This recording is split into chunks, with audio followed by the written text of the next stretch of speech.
chuông làn xa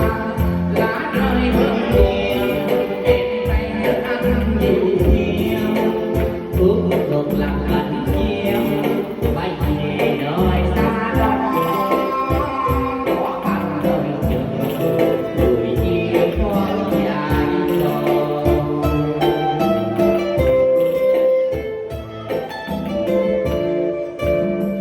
giờ bên xa nhau nhưng qua tình ta chẳng nói nhà lòng đằng nhà thương có em thôi dài anh xa xôi con tim dành cho em thôi hết ai anh gì cứ ba mẹ bước sang nhà đi tâm lễ vòng cao đầu đầu năm đôi mình cười